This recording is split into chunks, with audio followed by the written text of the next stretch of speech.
The venue contract sat on my desk, my signature bold at the bottom. 6 months of planning, thousands of dollars deposited, every detail perfect. The Riverside Estate was the most beautiful wedding venue in the state, with gardens that overlooked the water and a ballroom that seated 300 guests. I'd worked overtime for 8 months to afford the deposit. My fiancé, Derek Morrison, had contributed nothing financially but promised his family would help with the remaining balance. That should have been my first warning. Now, sitting in his parents' living room, watching his mother Patricia adjust her pearls with that cold smile, I realized I'd been planning a wedding I was never meant to attend. "We've decided to take over the planning," Patricia announced, her voice sharp as glass. "This wedding needs a more sophisticated touch. Family only." Derek sat beside her, silent, staring at his expensive shoes. My hands went numb. "I'm going to be family," I said quietly. Patricia's smile didn't reach her eyes. "That remains to be seen, dear." I'd met Derek 2 years ago at a coffee shop. He was charming, attentive, everything I thought I wanted. He proposed after 18 months with a modest ring and grand promises about our future together. His family had seemed welcoming at first, inviting me to dinners and holiday gatherings. But there were always small comments. The way Patricia would mention Derek's ex-girlfriend, Caroline, who came from good family. How Derek's father, Robert, would ask pointed questions about my job as a high school teacher, implying it wasn't quite prestigious enough. I'd ignored the signs, too in love to see the red flags waving frantically. When Derek proposed, I immediately started planning. He claimed to be busy with work, leaving everything to me. I chose the venue, the caterers, the flowers, the photographer. I created spreadsheets, compared prices, negotiated contracts. I put down deposits using my savings, money I'd been setting aside for years. Derek promised his family would cover the remaining costs. "They're wealthy," he assured me. "Don't worry about the money." Now, sitting in their pristine living room with its expensive furniture and family portraits that didn't include me, I understood why Derek had been so passive. He'd known this was coming. Patricia continued speaking as if discussing the weather. "We've hired a proper wedding planner. Someone with experience handling events of this caliber. You understand, don't you, Emma? This wedding reflects on our family's reputation." Emma. My name felt wrong in her mouth. "I've been planning this wedding for 6 months," I said, my voice shaking. "I've put down deposits, signed contracts, arranged everything." Robert spoke up from his leather chair. "We'll reimburse you for your expenses, naturally. Within reason." Within reason. As if my months of work could be calculated and dismissed. I looked at Derek, waiting for him to defend me, to tell his parents this was insane. He finally met my eyes, and what I saw there made my stomach drop. Resignation. He'd known this was coming and said nothing. "Derek." My voice cracked. He cleared his throat. "Maybe it's for the best, Em. My family knows how to handle these things. You've been stressed lately anyway." Stressed from planning our wedding alone while he played golf with his father. Stressed from working extra hours to afford deposits he'd promised to help with. Stressed from trying to fit into a family that never wanted me. "I need some air," I managed, standing on shaking legs. I made it to my car before the tears came. 6 months of my life. Thousands of my dollars. Countless hours of my time. All dismissed in a 15-minute conversation. My phone buzzed. A text from Derek. "Don't be dramatic. We can talk about this tomorrow." Dramatic. As if being uninvited from my own wedding was an overreaction. I sat in the parking lot of his parents' estate, watching the sun set behind their perfectly manicured hedges. The Riverside Estate contract was still in my purse. I pulled it out, reading the terms I'd memorized months ago. The deposit was non-refundable, but I held the contract. My name was on every document. Derek had never signed anything, never put down $1. Legally, this was my venue booking, not his. A crazy thought formed in my mind, followed immediately by a reasonable voice saying I shouldn't be petty, shouldn't sink to their level. But another voice, quieter but stronger, asked why not. They'd stolen my wedding. Maybe it was time they faced consequences. I pulled up the venue coordinator's number and stared at it for 10 minutes before my finger press call. Hello, this is Emma Chen. I need to discuss my booking at Riverside Estate. The venue coordinator, Michelle, sounded concerned. Is everything all right, Emma? We're so excited for your wedding next month. Next month. For weeks away. Invitations had been sent. Derek's family had probably already started telling people about their sophisticated family-only celebration. I need to cancel the booking, I said, my voice surprisingly steady. Silence.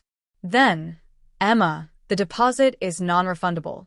And this close to the date, we can't offer any refunds at all.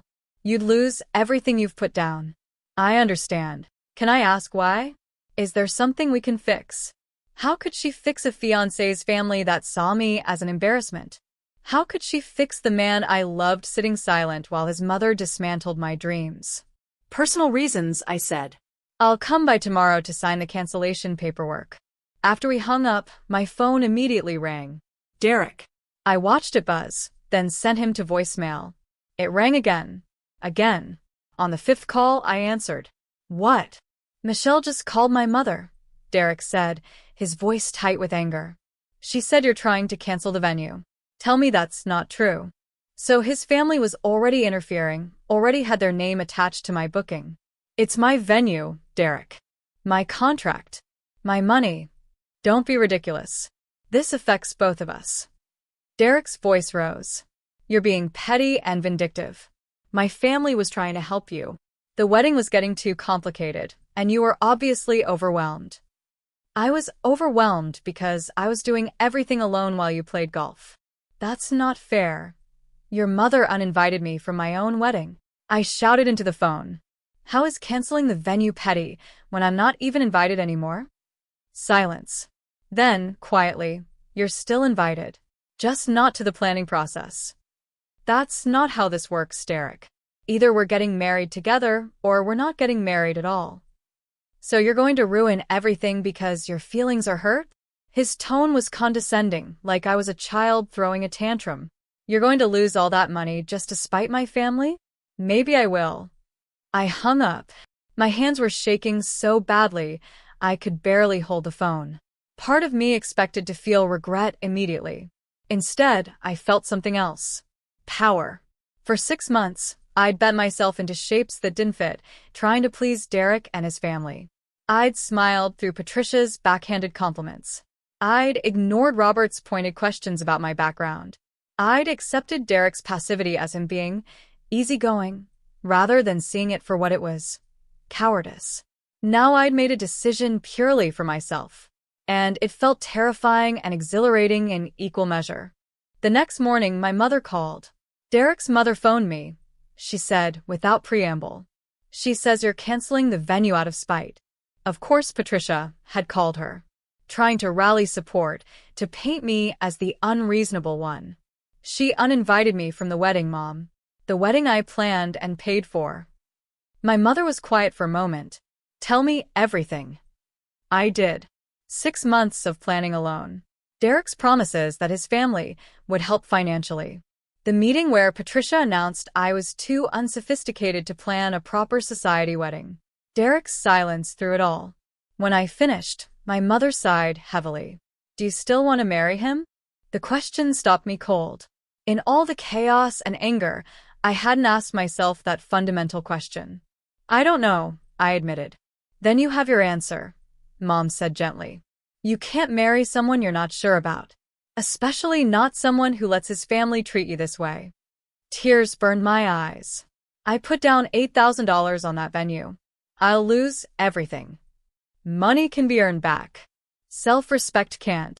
After we hung up, I drove to Riverside Estate and signed the cancellation papers. Michelle tried one more time to talk me out of it. Emma, are you absolutely certain? This is such a beautiful venue, and your wedding was going to be spectacular. I signed my name on the cancellation form, and something inside me cracked open. Not broken, but opening.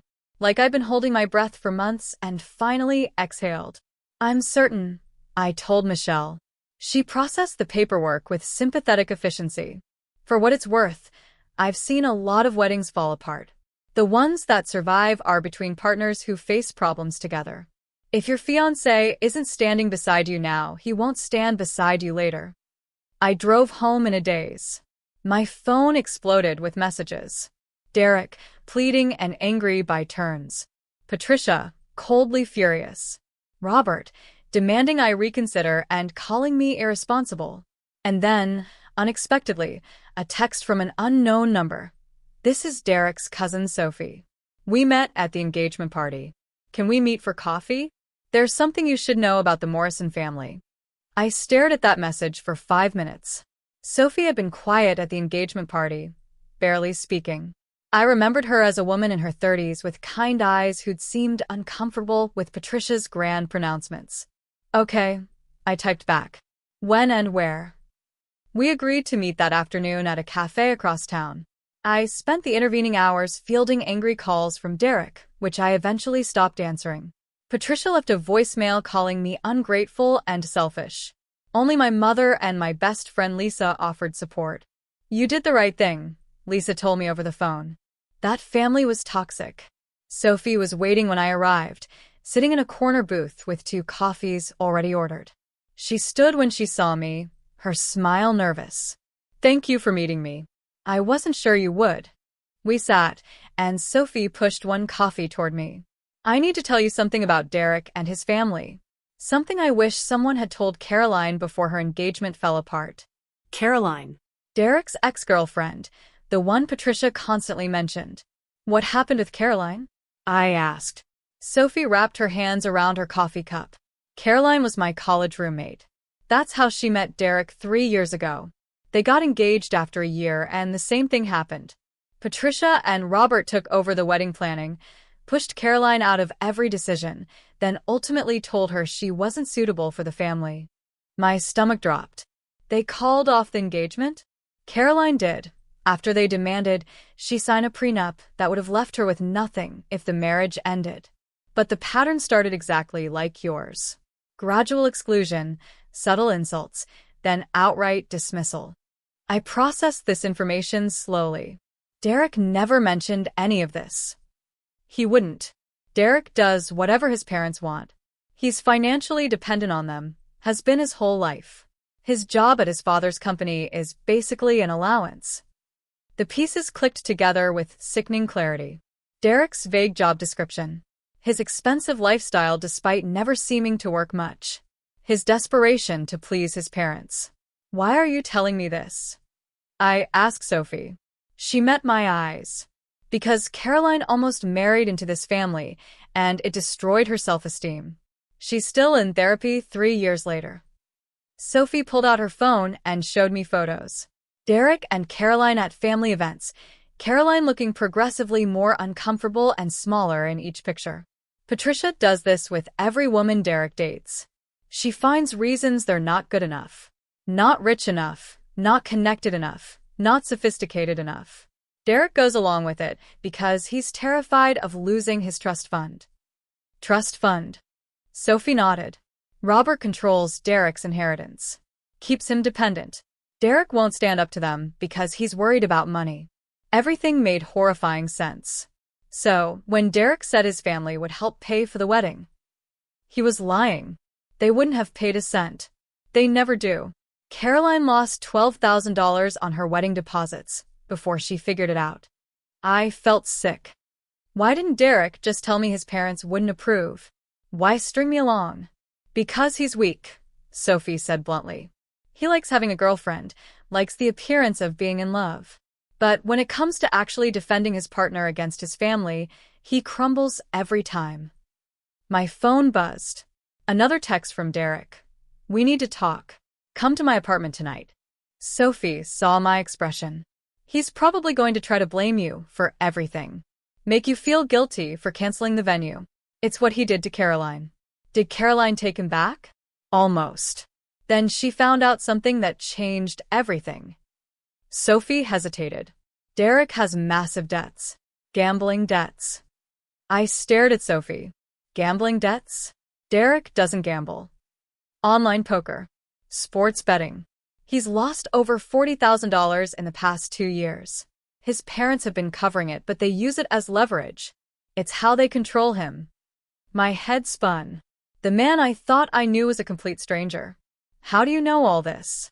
Caroline hired a private investigator before the wedding. She got suspicious about Derek's finances when he kept making excuses about not contributing to wedding costs. What she found was devastating. Sophie pulled up more documents on her phone.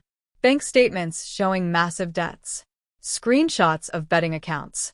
Email exchanges between Derek and his father about money. Caroline gave me these in case Derek ever got engaged again.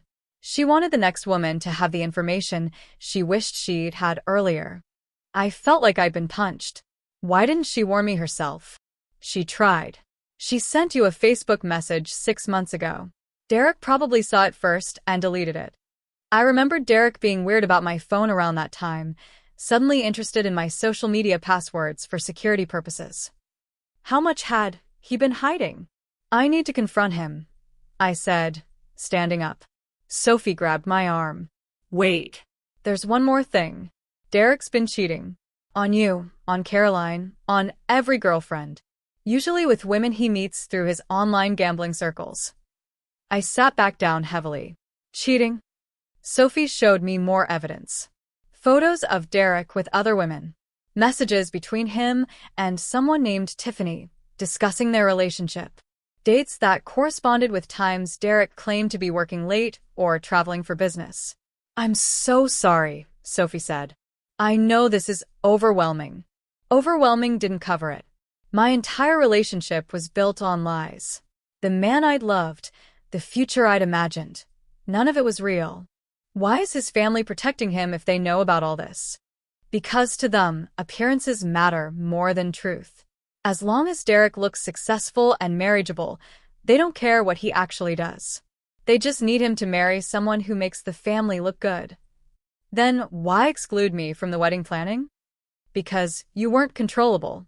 You had opinions, made decisions, wanted involvement. They need daughters-in-law who'll be silent ornaments. When you proved too independent, they decided to push you out. I looked at all the evidence Sophie had shared. What happened to Caroline after she called off the engagement?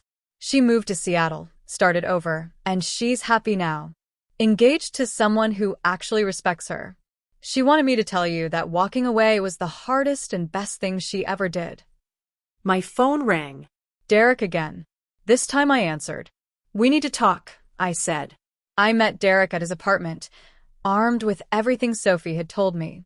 He opened the door looking haggard, his usually perfect hair disheveled. Thank God you're here, he said, trying to pull me into a hug. I stepped back. We need to talk about your gambling debts. His face went white. What are you talking about? The $40,000 you've lost in online poker. The sports betting. Your father covering your debts and using them to control you. Derek's mouth opened and closed. Who told you that? Does it matter? Is it true?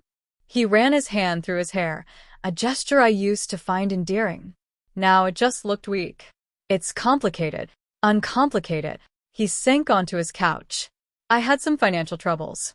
Bad luck with investments. My father helped me out, that's all. Gambling isn't investing, Derek. And what about Tiffany? His face went even paler. How do you, Sophie? That meddling. So it's true. You've been cheating on me. It wasn't serious. Just someone I met online. It didn't mean anything. I laughed, a harsh sound that didn't feel like it came from me. How much of our relationship has been real? Any of it? Derek stood up, trying to regain control. Emma, you're upset about the wedding thing. I get it, but canceling the venue was crazy. My parents are furious. I don't care about your parents, Derek. I care that you've been lying to me for 2 years. Derek's expression shifted from defensive to angry. You want to talk about lies? You've been controlling and demanding this entire engagement. My mother tried to help you, and you threw it back in her face. Your mother uninvited me for my own wedding because you were making it all about you. The venue was too expensive. The flowers were too much. Everything was excessive. My family was trying to rein in your spending. I stared at him, seeing clearly for the first time. I paid for that venue with my own money. Money I saved for years. Your family contributed nothing. That's because you wouldn't let us help. You had to control everything. The gaslighting was textbook, making me doubt my own memory, my own experiences. Derek, I have documentation. Every deposit, every payment, all in my name. Your family never offered to help financially. They only offered criticism.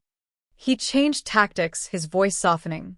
I know you're hurt, but we can fix this. We can plan a smaller wedding, something simpler. My parents will back off if you apologize. Apologize for what? For canceling the venue. For embarrassing the family. For being difficult. I looked at the man I'd planned to marry and felt nothing but pity. I'm not apologizing. And I'm not marrying you. His face hardened again. You're making a huge mistake. My family has connections. We could have given you a better life. You mean they could have controlled my life? No thanks. I walked toward the door. Derek followed me. Emma, wait. Please. I love you. I turned back. Do you? Or do you love having someone to plan your life, to make you look good, to be presentable for your parents? He had no answer. That's what I thought, I said. Goodbye, Derek. I left his apartment and sat in my car, feeling strange. Not heartbroken, not devastated, just tired and oddly relieved. My phone rang. An unknown number. Hello. Emma Chen? This is Mark Reynolds from Pacific Tech Solutions. We received your application 3 months ago for a senior position. Are you still interested? I'd applied to that job on a whim, during one of Derek's business trips. It was in Portland, 300 miles away. I'd never mentioned it to Derek because he'd made it clear he wouldn't leave his family's city. Yes, I said, surprising myself. I'm very interested. Great. Can you come in for an interview next week? I looked at my calendar, empty now of wedding planning obligations. Absolutely. After we hung up, I sat in my car feeling something shift inside me. This could be my fresh start. No Derek, no Morrison family, no pretending to be someone I wasn't. My phone buzzed with a text from Lisa. How'd the confrontation go? It's over, I typed back. Really over. And I might be moving to Portland. Good. That family was toxic. Come to my place. Wine night. I drove to Lisa's apartment, and for the first time in months, I felt light. The job interview went well. Better than well. Mark Reynolds and his team were impressed with my teaching background and my project management skills. We need someone who can coordinate complex educational software implementations, Mark explained. Your experience is exactly what we're looking for. They offered me the position 3 days later. $65,000 a year, full benefits, relocation assistance. It was $10,000 more than I'd been making as a teacher. I said yes before I could second-guess myself. My mother was thrilled. A fresh start is exactly what you need. Lisa helped me pack. As we boxed up my apartment, she asked, "Any regrets?" I thought about it. I regret wasting 2 years on Derek. But I don't regret calling off the wedding. Have you heard from him? He's been texting. First he was angry, then apologetic. Now he's trying to be friends. I blocked him yesterday. Good. She taped up a box labeled kitchen. What about the venue deposit? Did you get any money back? No. $8,000 gone. But Sophie told me Caroline lost even more. At least I found out before the wedding. My phone buzzed. Patricia Morrison. Against my better judgment, I answered. Emma, we need to discuss this situation like adults, she began, her voice cold. You've behaved childishly, but we're willing to move past it. Move past what exactly? Your tantrum about the wedding. We've found a new venue, smaller and more appropriate. If you apologize to Derek and our family, we can proceed. Patricia continued, without waiting for my response. Derek is willing to forgive you. We all are. But you need to understand that marriage requires compromise and maturity. Maturity, I repeated, like uninviting the bride from her own wedding? We were trying to help you, Patricia said, her voice sharp. You were in over your head, spending money you don't have, planning something far too elaborate. I paid for that venue with my savings. Money I earned myself. Exactly. Money you wasted on an inappropriate venue. We were trying to protect you from yourself.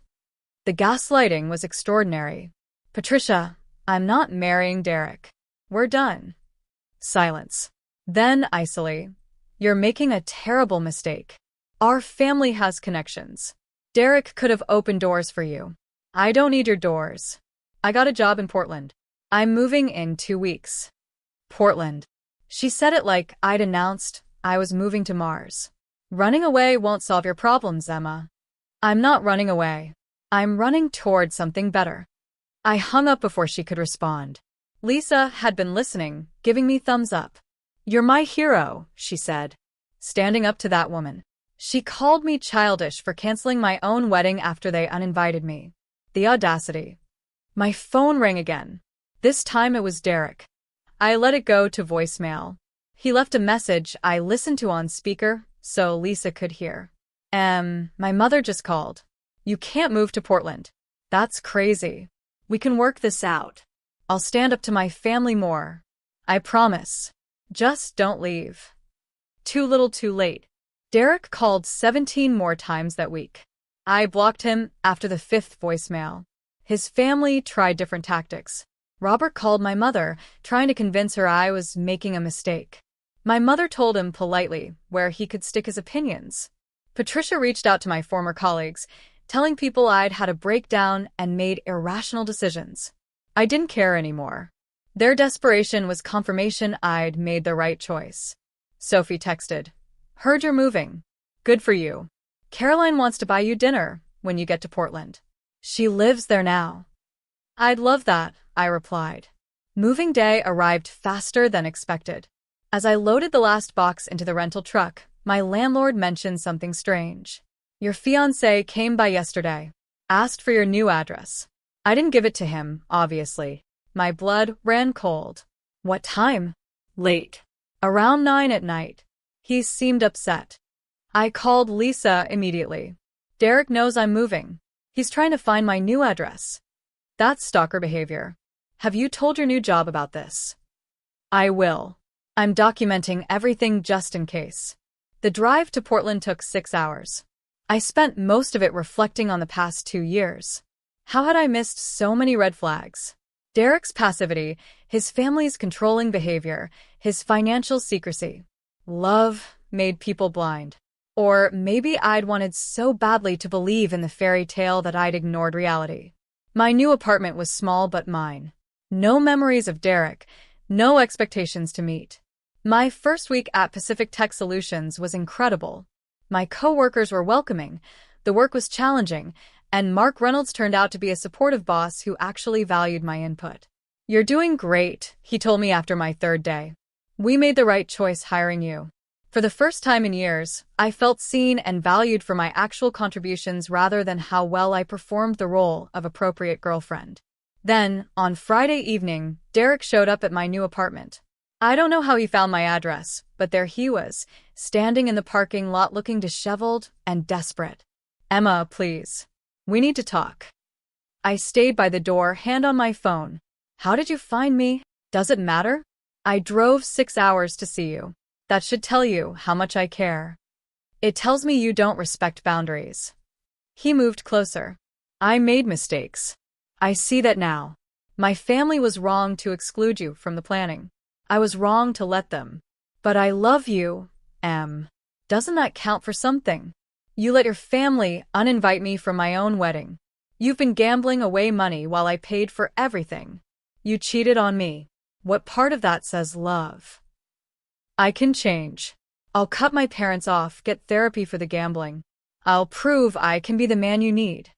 Part of me, a small part, wanted to believe him. But I'd learned that people showed you who they were through actions, not words. And Derek's actions had been clear. "Derek, you need to leave. If you don't, I'm calling the police."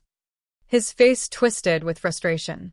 "I drive 6 hours and this is how you treat me? You really have changed. Portland's made you cold." "No, your family's treatment made me smart. There's a difference." A neighbor stepped out onto their balcony, watching us. Derek noticed and stepped back. "This isn't over," he said. "We're going to get married, Emma." I know you're just scared right now. He left, but I immediately called building security and filed a report. Then I texted Sophie. Derek showed up at my apartment in Portland. How did he find my address? She called immediately. Check your credit cards. He might have access to your account somehow. I pulled up my banking apps. Nothing suspicious. Then I checked my email and found a notification that someone had requested my forwarding address from the post office. Derek had filed a change of address form using my old email, one he had the password to. I changed every password immediately and called the police non-emergency line to document the harassment. The officer who took my report was sympathetic. Document everything. Save texts, voicemails. Take photos if he shows up again. If he continues, you can file for a restraining order. That weekend, I had dinner with Caroline, Derek's ex-fiancée. She was exactly as Sophie described, kind, funny, and refreshingly honest. You dodged a bullet, she told me over wine. I wasted 3 years on that family. Don't make my mistake. Caroline shared her own story, which mirrored mine with eerie precision. The gradual exclusion from wedding planning. Patricia's pointed comments. Robert's financial control over Derek. The discovery of gambling debts and cheating. The worst part was feeling like I'd failed somehow, Caroline said. Like if I'd just been better, richer, more sophisticated, they would have accepted me. But it wasn't about you, I said, understanding flooding through me. They would have found fault with anyone. Because control is what they want, not a daughter-in-law. Exactly. It took me 2 years of therapy to understand that. She refilled our wine glasses. Derek's been engaged 4 times. Did you know that? I nearly choked. 4 times. I was number 3. You were number 4. Each engagement follows the same pattern. His parents take over. The woman gets pushed out. Everything falls apart. Then Derek finds someone new and repeats the cycle. That's insane. That's the Morrison family. They're master manipulators who've convinced Derek he's helpless without them. She leaned forward. Has he tried contacting you since you moved? I told her about him showing up at my apartment.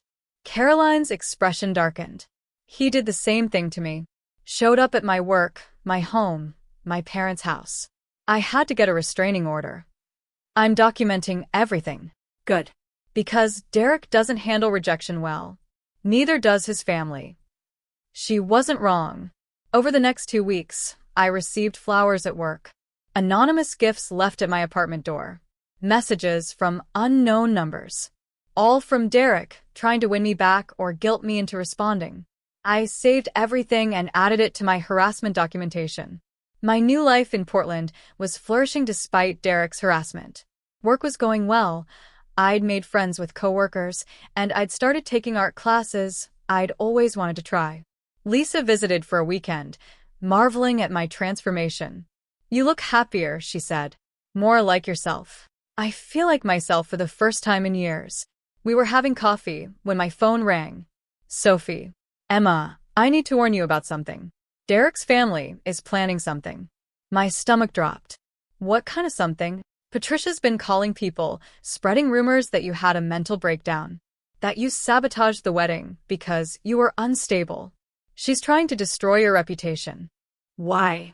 I'm gone. I'm not a threat to them anymore. Because you rejected them. To the Morrisons. That's unforgivable. They're used to controlling the narrative, and you took that power away. Lisa grabbed my hand as I processed this. What can I do? Document everything. If anyone contacts you asking about the situation, tell them the truth. Patricia thrives on secrets and manipulation. Sunlight is the best disinfectant. That week, 3 former colleagues contacted me asking if I was okay.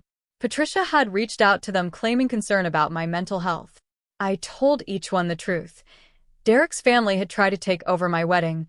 I'd called it off when I discovered his debts and cheating, and now they were retaliating. Most people were supportive. Some didn't respond. I couldn't control everyone's reaction, only my own truth. Then came the invitation. Derek's family was throwing an engagement party. For Derek and his new fiancée, someone named Madison Wright. The engagement had happened 3 weeks after I left. I stared at the invitation, hand-delivered to my workplace. A clear message. You're replaceable. I called Caroline. Did Derek get engaged? Already? That's fast, even for him.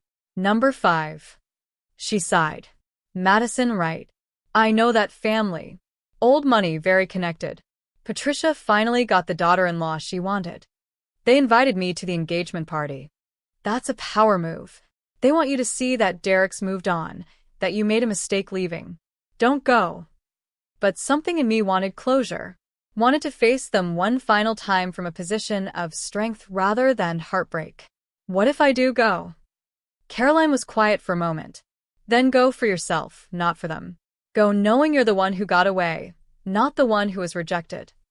The engagement party was at the Morrison estate, the same place where Patricia had uninvited me for my own wedding. I wore a red dress, expensive but tasteful, and walked in with my head high.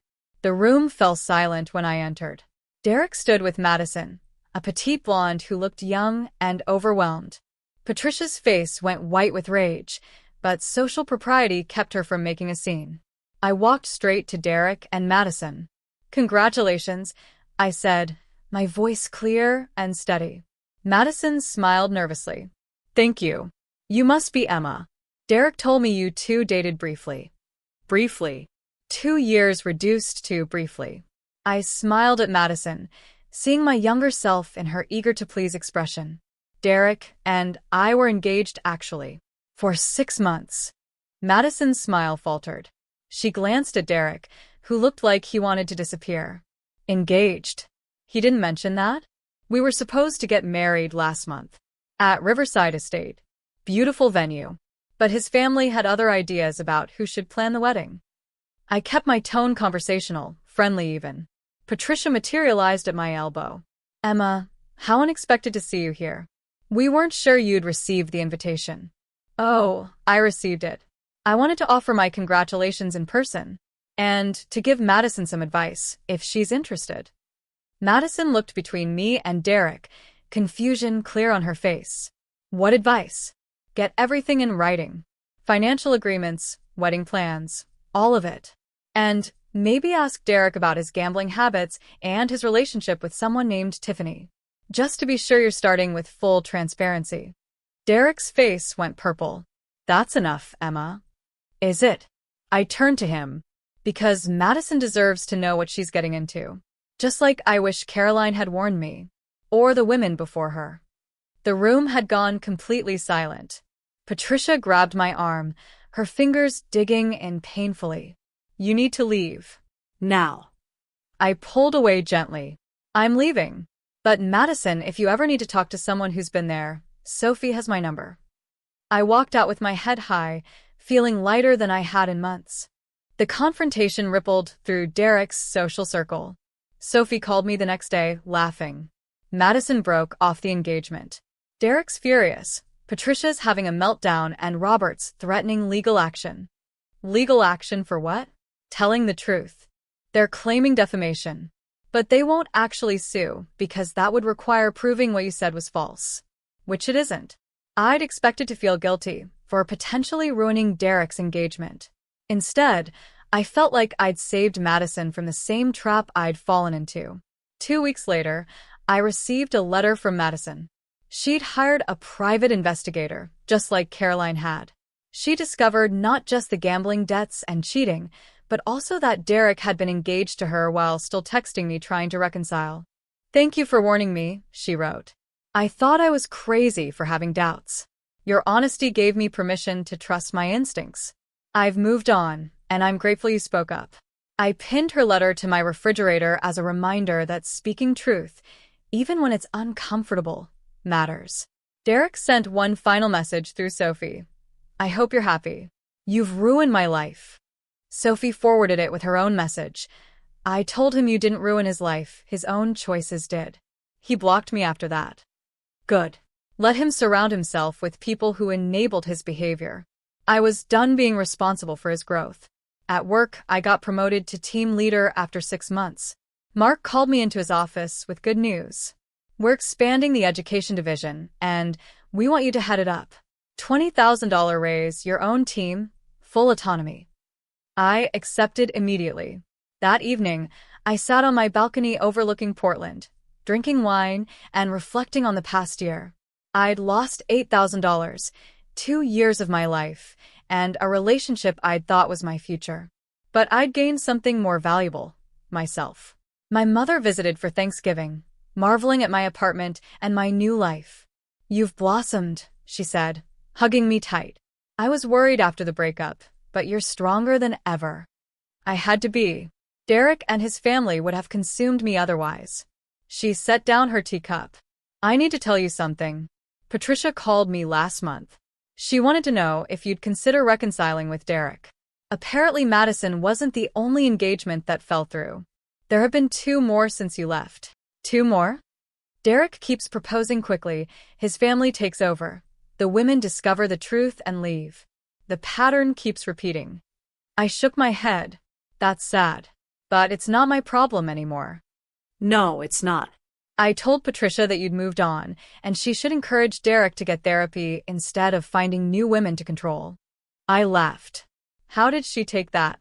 "About as well as you'd expect. She accused me of raising a daughter who sabotages relationships. I told her I raised a daughter who knows her worth." That Christmas, I hosted dinner at my apartment for Lisa, Sophie, Caroline, and a few coworkers who'd become genuine friends. We laughed and shared stories, and I felt surrounded by people who actually valued me. Caroline raised her glass. A toast to Emma, for having the courage to walk away and the strength to rebuild. Everyone drank, and I felt tears prick my eyes. Not from sadness, but from gratitude. "I want to toast something too," I said. "To second chances and first priorities. To choosing yourself even when it's hard. And to all the women who came before us and after us who've had to make the same difficult choice." We drank again, and I looked around at these amazing women who'd supported me through the hardest year of my life. My phone buzzed. A text from an unknown number. "This is Madison number 2. Sophie gave me your number. Thank you for warning the first Madison. I wish someone had warned me. Derek's family is exactly as bad as you said." I showed the message to Caroline and Sophie. "Should I respond?" "Yes," Caroline said firmly. "Build the network. Every woman who escapes the Morrison family can help the next one." I typed back, "I'm sorry you went through this. You deserve better. If you need to talk, I'm here."